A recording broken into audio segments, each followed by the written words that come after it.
Welcome back. Fire up your text editor because now we're going to start coding the class for the calculator. Now this is going to be one of a couple different classes that are going to be involved here. This is the one that we're going to code ourselves, and it's going to be the main driver behind the calculator. So if we get back into our Linux calculator, we can get in the Linux calculator directory, right click, and let's create another text file. This one we're going to call it calculator.cpp,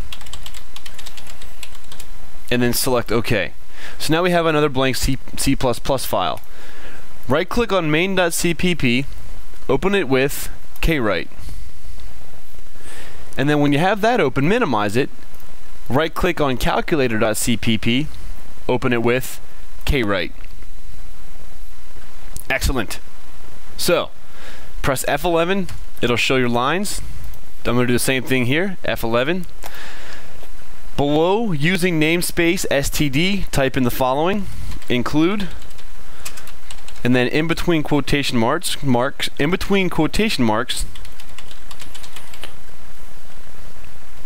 calculator.cpp, and save it. Open up our trusty console. You guys should know how to do this already. Traverse into the project folder, cd space desktop, and then we can do from here cd space Linux calculator, and then we could run a lowercase. Cool. So now we have all this stuff. So now that the main program is set to include the calculator, make sure that we have that saved. G++ space main.cpp, just to test it. I'm always a huge advocate of compiling on a regular basis just to see how your code is coming out. Okay, so now inside calculator.cpp, let's declare a class. And we're going to call it capital C-A-L-C, calc, and then give us some space here. Alright, our public data is going to be the constructor, and then after that we're going to have a number. This is going to be the number that is the accumulator. It's going to constantly hold the value of what the calculator equals, and that's going to make sense later as we start using it. Next, we're going to initialize a function operation, and this is going to handle a string data type. This is going to be the function that the main program will interact with all the private functions with. It's going to use this in order to access all the other private functions. And we're going to int the spot of the stack. We're going to let that be public data so that the client code can have access to it and change it. And now we're going to declare some private functions. First one that we're going to do is we're going to write our own converter.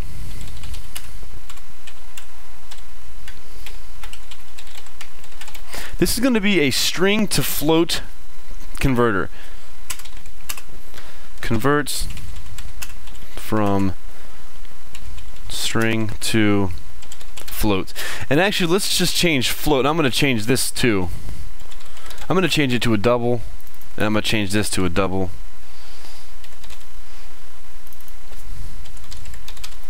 Okay, the reason that we're going to need this function is because the data is going to be coming in from the client code as a string, and then we're going to convert it from a string into a float, into a double actually, so we can actually perform mathematical operations on it.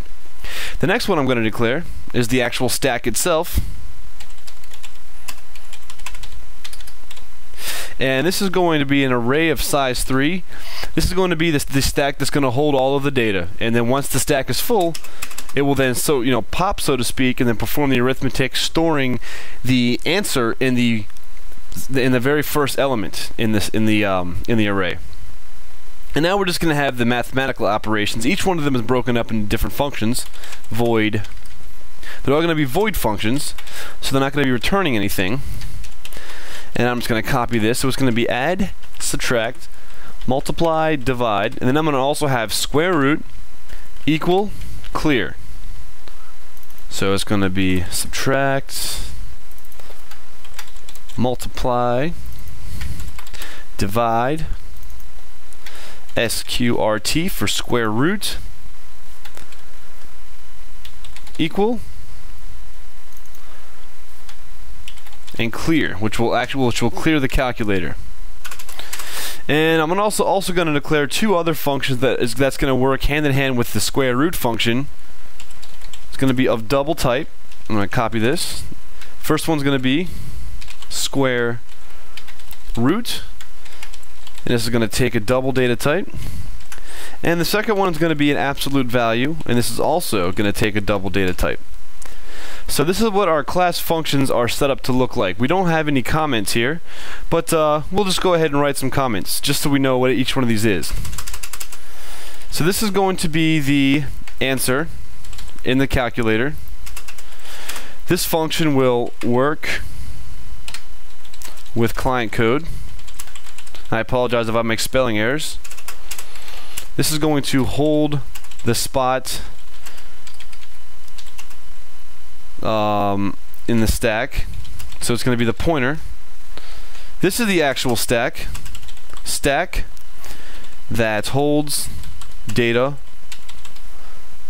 and these are pretty self-explanatory, but we'll just do adds. Actually, we don't even need to comment those. We know what that does. Adds, subtracts, divides, multiplies, square root, all that happy stuff. So this is what our class is set to look like. Make sure that we have an extra line at the end. Push save and come back into our terminal. Press the up arrow once, it'll bring up the last command that we ran. Press enter, let's see if it compiles, and it does. Excellent. So now that we have the class declared, now we're going to start getting together and piece by piece put some of these class functions together.